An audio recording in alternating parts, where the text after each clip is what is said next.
Hi అండి, నమస్తే. నేను మీ రేవతి. వెల్కమ్ బ్యాక్ టు మా ఇంటి వంట బై రేవతి ఛానల్. సో ఇవాళ మన వీడియో వచ్చేసి బోటి ఫ్రై అనమాట. చాలా టేస్టీగా ఉంటుంది. ఒక్కసారి ఈ విధంగా చేయండి, తినని వాళ్ళు కూడా చాలా ఇష్టంగా తింటారు.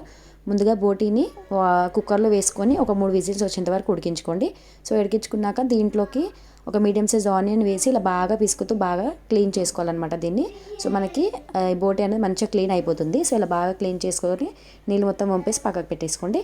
ఇప్పుడు కుక్కర్లో చేస్తున్నాను. కుక్కర్ అయితే మనకు తొందరగా ఉడికిపోతుంది అనమాట.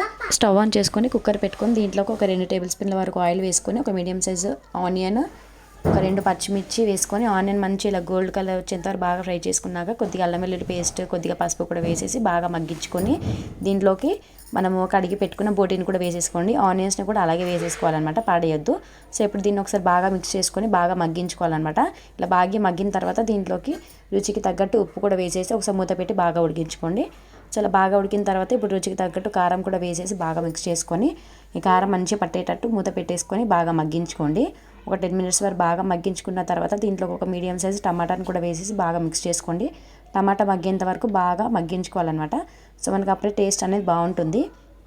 సో అలా బాగా మిక్స్ చేసేసి ఇప్పుడు మూత పెట్టి బాగా మగ్గించుకున్నాక ఇది టమాటా మంచిగా మగ్గిన తర్వాత ఈసరికి తగ్గట్టు వాటర్ వేసుకొని దీంట్లో కొద్దిగా గరం మసాలా, కొద్దిగా ధనియాల పొడి, కొద్దిగా కొత్తిమీర, పుదీనా వేసేసి మూత పెట్టి ఒక 3 విజిల్స్ వచ్చే వరకు బాగా ఉడికించుకోండి మూత పెట్టేసి హై ఫ్లేమ్లో.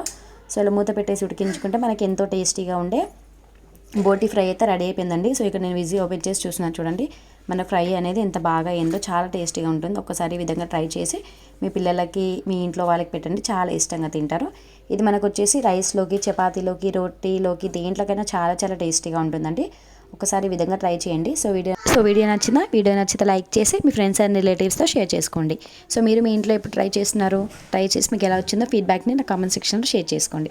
సో ఇలాంటి మరెన్నో సింపుల్ అండ్ టేస్టీ వీడియోస్ కోసము మా ఇంటి వంట బై రేవతి ఛానల్ని సబ్స్క్రైబ్ చేసుకోండి.